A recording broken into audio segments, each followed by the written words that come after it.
ونصلی علی رسولہ الکریم اما بعد فاعوذ باللہ السمیع العلیم من الشیطان الرجیم بسم اللہ الرحمن الرحیم۔ عزیز سامعین سامعات، السلام علیکم ورحمۃ اللہ وبرکاتہ۔ آج ہم پڑھیں گے سورہ نحل کی آیت نمبر 96۔ ما عندکم ینفد، تو جو تمہارے پاس ہے وہ ختم ہو جائے گا، وما عند اللہ باق، اور جو اللہ کے پاس ہے وہی باقی رہے گا۔ وَلَا نَجْزِيَنَّ الَّذِينَ صَبَرُوا، تاکہ بدلہ دے اللہ ان لوگوں کو جنہوں نے صبر کیا، اجرہم، ان کے اجر کا، بِأَحْسَنِ، بہترین، ما کانوا یعملون، وہ جو عمل کرتے رہے تھے۔ اللہ فرماتے ہیں یاد رکھو جو تمہارے پاس ہے وہ ایک دن ختم ہو جائے گا، یعنی جو بھی یہاں بادشاہت ملی ہوئی ہے، جو بھی سلطنت ملی ہوئی ہے، وہ ایک نہ ایک دن تم سے چھین لی جائے گی، اور جو کچھ اللہ کے پاس ہے وہ باقی رہنے والا ہے، یعنی جنت ہمیشہ رہنے والی ہے۔ اس کے بدلے میں کیا ملے گی؟ جنت ملے گی۔ یہ اعمال کا صلہ ہے جو ہم ان لوگوں کو دیں گے جو ہماری راہ میں ثابت قدم رہے، اور ان کے اعمال کے بدلے میں انہیں بہترین صلہ ضرور عطا کریں گے۔ یعنی یہ ان اہل کتاب کی طرف اشارہ ہے جو اس وقت معاندین کے نرغے میں طرح طرح کے روحانی اور جسمانی مصائب کے ہدف بنے ہوئے تھے۔ اللہ تعالیٰ نے ان کو بشارت دی کہ ان کے مخالفین کو تنبیہ فرمائی، انہیں خبردار کیا کہ یہ ہمیشہ رہنے والی زندگی میں چلے جائیں گے اور تم ہمیشہ رہنے والی جہنم میں چلے جاؤ گے۔ من عامل صالحا، ہاں جس نے عمل کیے نیک، من ذکرن او انثی، چاہے مذکر ہو یا مؤنث، یعنی مرد ہو یا عورت ہو، وہو مؤمن، بشرط یہ کہ وہ مومن، فلانحیینہ حیات طیبہ، ہم ضرور اسے بسر کرائیں گے پاکیزہ زندگی، ولنجزینہم اجرہم بأحسن ما کانوا یعملون، اور ہم ضرور انہیں بدلہ دیں گے ان کے بہترین عملوں کا جو وہ کیا کرتے تھے۔ یعنی یہ اس وقت جب مسلمانوں کے اوپر طرح طرح کے مظالم ڈھائے جا رہے تھے، تو اللہ تعالیٰ نے یہاں الگ کر کے بتایا کہ مرد اور عورت جو بھی، یعنی عورتوں کے لیے تو اور بھی زیادہ مشکل تھا اس مشکل مرحلے سے گزرنا، جو بھی ایمان لاتا کفار قریش اس کے اوپر طرح طرح کے مظالم ڈھاتے۔ حضرت سمیہ اور حضرت یاسر جو میاں بیوی تھے، ان کے اوپر اتنے مظالم ڈھائے گئے کہ حضرت سمیہ کی شرم گاہ میں برچھی ماری گئی۔ تو اللہ اب انہیں حوصلہ دے رہے ہیں کہ تم میں سے مذکر اور مؤنث جو بھی ہوں گے، ہم دنیا میں بھی انہیں بہترین زندگی بسر کرائیں گے، اور ہم انہیں آخرت میں بہترین بدلہ یعنی جنت عطا کریں گے۔ فَإِذَا قَرَأْتَ الْقُرْآنَ فَاسْتَعِذْ بِاللَّهِ مِنَ الشَّيْطَانِ الرَّجِيمِ، محمد صلی اللہ علیہ وسلم جب آپ قرآن کی تلاوت کرنے لگیں ان کے سامنے تو آپ تعوذ پڑھ لیا کریں، اعوذ باللہ من الشیطان الرجیم، یعنی پڑھ لیا کریں شیطان کے، اللہ سے پناہ مانگ لیا کریں شیطان مردود کے شر سے۔ یہ یعنی تعوذ بہت ہی اہم چیز ہے۔ یہ جب تعوذ اور تسمیہ پڑھا جاتا ہے، صرف زبان سے ادائیگی نہ ہو، اس کے دل کے اندر سے یعنی اللہ سے مدد مانگنی چاہیے۔ اس کے جواب میں کیا ہوتا ہے، یعنی شیطان کو تو سوٹے لگتے ہیں، اس کے اوپر جیسے فائر ہو جاتا ہے، اس طرح کا رد عمل اس کے ساتھ ہوتا ہے، اور وہ جو تلاوت کر رہے ہوتے ہیں، خاص طور پر وقت کے نبی، وہ اس میں خلل ڈالنے کی کوشش کرتا ہے اگر تعوذ دل سے ادا نہ کیا جائے۔ تو جب تعوذ ادا کر دیا جاتا ہے تو انسان اللہ کی پناہ میں آ جاتا ہے اور شیطان کوسوں دور چلا جاتا ہے۔ اس طرح اللہ فرماتے ہیں اس کی ادائیگی سے انسان کے اندر قوت اور طاقت آ جاتی ہے، اور یہ ہے کہ شیطان اس کے اندر وسوسے نہیں ڈالتا، اور یہ چیز انسان کو اللہ کے قریب کر دیتی ہے کیونکہ وہ اللہ کی پناہ میں آ جاتا ہے۔ تو اللہ فرماتے ہیں جب بھی آپ قرآن پڑھنے لگیں، پڑھ کر لوگوں کو سنانے لگیں تو کیا کریں، تعوذ اور تسمیہ پڑھ لیا کریں۔ تعوذ کہ میں پناہ مانگتا ہوں اللہ سے شیطان مردود کے شر سے، فاستعذ باللہ، تو آپ پناہ مانگ لیا کریں اللہ سے، من الشیطان الرجیم، شیطان مردود کے شر سے۔ انہ لیس لہ سلطان، بے شک اس کا اختیار نہیں چلے گا، الذین، ان لوگوں پر، آمنوا، جو ایمان والے ہیں۔ یعنی اب شیطان کا کیا ہے اختیار، ان لوگوں پر اللہ فرماتے ہیں نہیں چل سکتا، نہ ہی چلے گا جو ایمان اللہ وعلی ربہم یتوکلون، وہ جو اپنے رب پر بھروسہ کرتے ہیں۔ انما سلطانہ، بے شک اس کا اختیار، شیطان کا اختیار تو الذین، ان لوگوں پر چلتا ہے، یتولونہ، جو اسے اپنا دوست بنا لیتے ہیں، جو اسے دوستی کرتے ہیں، والذین هم بہ مشرکون، اور وہ جو اللہ کے ساتھ شرک کرتے ہیں، شریک ٹھہراتے ہیں، شیطان کا زور ان لوگوں پر چلتا ہے۔ یعنی مشرک لوگ اس کے نرغے میں آ جاتے ہیں، مشرک لوگوں کے اوپر اس کے وار چل جاتے ہیں، وہ جو اللہ کے ساتھ دوسروں کو شریک ٹھہراتے ہیں، کیونکہ ہر اچھائی کی جڑ توحید ہے اور ہر برائی کی جڑ شرک ہے۔ اگر توحید والے انسان سے کوئی غلطی ہو جاتی ہے تو وہ کیا کرتا ہے، آخر کار جھکتا اپنے رب کے سامنے ہے، گڑ گڑاتا اور روتا اپنے رب کے سامنے ہے۔ لیکن جو مشرک ہوتے ہیں وہ کیا کرتے ہیں، اپنے شریکوں کے پاس چلے جاتے ہیں، انہی یعنی برائی کی جڑ انہی کے اوپر آ کر ختم ہوتی ہے۔ وَإِذَا بَدَلْنَا آیَةً مَّكَانَ آیَةٍ، اور جب ہم تبدیل کر دیتے ہیں ایک آیت کی جگہ دوسری آیت، یعنی ایک حکم کی جگہ دوسرا حکم، یا ایک مضمون کی جگہ دوسرا مضمون، وَاللَّهُ أَعْلَمُ بِمَا يُنَزِّلُ، اور اللہ جانتا ہے جو اس نے نازل کیا ہوا ہوتا ہے۔ قالوا، تو کہتے ہیں، انما انت مفتر، کہ محمد صلی اللہ علیہ وسلم، نعوذ باللہ، تم اسے خود گھاڑ لیتے ہو۔ وہ کہتے تھے موقع اور مناسبت کی نسبت سے محمد صلی اللہ علیہ وسلم اسے خود گھاڑ لیتے ہیں، نعوذ باللہ۔ بل اکثرهم لا يعلمون، بلکہ اکثر لوگ علم ہی نہیں رکھتے، جانتے ہی نہیں ہیں۔ کل کہہ دیجئے محمد صلی اللہ علیہ وسلم ان سے، نزلہ، اس قرآن کو نازل کیا، اتارا، روح القدس من ربی کا، پاک فرشتے یعنی حضرت جبرائیل علیہ السلام نے تیرے رب کی طرف سے، بالحق، حق کے ساتھ۔ یعنی تم کیا کہتے ہو کہ محمد صلی اللہ علیہ وسلم اسے خود گھڑتے ہیں، بلکہ محمد صلی اللہ علیہ وسلم آپ انہیں بتا دو کہ اس کو تو لے کر اترتے ہیں رب کی طرف سے، روح القدس یعنی پاک فرشتے حضرت جبرائیل علیہ السلام، حق کے ساتھ، حق لے کر، لیثبت الذین، اس لیے تاکہ مضبوط کریں ان لوگوں کو، آمنو، جو ایمان والے ہیں، وہدم، اس میں ہدایت ہے۔ دنیا میں اگر قرآن مجید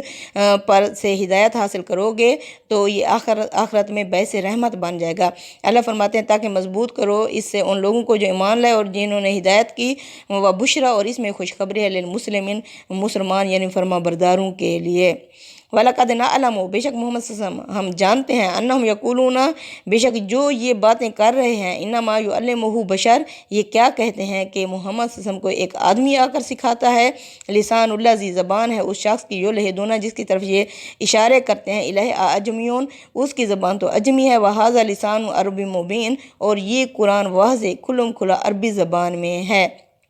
یعنی جس طرح شخص کی طرف یہ اشارے کر رہے ہیں جو اجمی غلام تھے، یہ کہتے تھے کہ محمد صلی اللہ علیہ وسلم نعوذ باللہ ان سے جا کے سیکھتے ہیں، تو اللہ فرماتے ہیں جس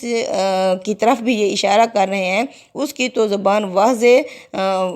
عربی زبان ہے، یعنی قرآن کی زبان تو واضح عربی ہے، اور جس شخص کی طرف یہ اشارے کر رہے ہیں اس کی اجمی یعنی عربی کے علاوہ دوسری زبان ہے۔ ان الذین لا یؤمنون بآیات اللہ، بے شک وہ لوگ جو ہماری آیات پر ایمان نہیں رکھتے، لا یہدیہم اللہ، اللہ نہ تو انہیں ہدایت دے گا، ولہم عذاب علیم، اور ان کے لیے دردناک عذاب ہوگا۔ انما یفتر الکاذب الذین، یقیناً جھوٹ گھڑتے ہیں، یعنی محمد صلی اللہ علیہ وسلم کے اوپر الزام لگاتے ہیں، وہ تو بری و ذمہ ہیں، یقیناً جھوٹ گھڑتے ہیں، وہ جھٹلایا ان لوگوں نے، لا یؤمنون بآیات اللہ، وہ جو اللہ کی آیت پر ایمان نہیں رکھتے۔ انما یفتر الکاذب الذین، یقیناً جھوٹ گھڑتے ہیں وہ لوگ، لا یؤمنون بآیات اللہ، جو اللہ کی آیت پر ایمان نہیں رکھتے، واولئک هم الکاذبون، یہی لوگ در حقیقت جھوٹے ہیں۔ من کافر باللہ، جو بھی کفر کرے گا اللہ کا، انکار کر دے گا اللہ کا، من بعد ایمان ہی، ایمان لانے کے بعد، الا من اکرہ، سوائے اس کے کہ مجبور کر دیا گیا ہو اسے، وقلبہ مطمئن بالایمان، جبکہ اس کا دل مطمئن ہو ایمان پر، ولیکن من شہرہ بالکفر، اور لیکن وہ جو کھول دے اپنا صدرن، سینہ، بالکفر، کفر کے لیے، فعلیہم غضب من اللہ، ایسے لوگوں پر اللہ کا غضب پڑے گا، وَلَهُمْ عَذَابٌ عَظِيمٌ، اور ان کے لیے بہت بڑا عذاب ہوگا۔ یہ اس وقت کے مسلمانوں کے لیے ہے جو ایمان لاتا تو انہیں اتنا ستایا جاتا کہ اللہ فرماتے ہیں اگر اس ستانے میں انسان قابل برداشت نہ رہے اس کے لیے، تو اگر وہ اپنے منہ سے کفر کے کلمات کہہ دے لیکن اس کے دل کے اندر ایمان موجود ہو تو اللہ اس کو معاف کر دے گا، لیکن جس نے دل سے، سینے سے اپنے آپ کو کفر کے لیے کھول دیا تو ایسے لوگوں پر کیا ہوگا، اللہ کا غضب ہوگا اور ان پر بہت بڑا عذاب ہوگا۔ اس طرح حضرت یاسر اور حضرت سمیہ، ان کو اتنا ستایا گیا کہ ان کے بیٹے نے، حضرت یاسر، عمار بن یاسر تھے، جنہوں نے کفر کا کلمہ کہہ دیا، نعوذ باللہ، اللہ کے رسول کے اوپر پسندیدہ الفاظ کے ساتھ، لیکن ان کے والدین کو شہید کر دیا گیا۔ حضرت یاسر عمار بن یاسر جب اللہ کے رسول کے پاس آئے تو انہیں بتایا کہ اللہ کے رسول صلی اللہ علیہ وسلم میں نے آپ کے بارے میں اس طرح باتیں کی ہیں۔ تو آپ صلی اللہ علیہ وسلم نے فرمایا تیرے دل کا کیا معاملہ ہے؟ تو انہوں نے کہا کہ اللہ کے رسول صلی اللہ علیہ وسلم دل میں تو ایمان بھرا ہوا ہے، لیکن زبان سے میں نے اس طرح کہہ دیا۔ آپ صلی اللہ علیہ وسلم نے فرمایا اگر پھر تمہیں ستایا جائے تو تم پھر بھی کہہ سکتے ہو، کیونکہ اللہ نے اس طرح حکم دیا ہے کہ اگر تم مجبور ہو جاؤ تو تمہارے دل میں ایمان موجود ہو تو تم زبان سے یہ کفر کے کلمات کہہ سکتے ہو اپنی جان بچانے کے لیے۔ ذالک بأنہم مستحب الحیات الدنیا، اس وجہ سے کیونکہ یہ جو کافر ہیں جو کفر کا کلمہ کہہ دیتے ہیں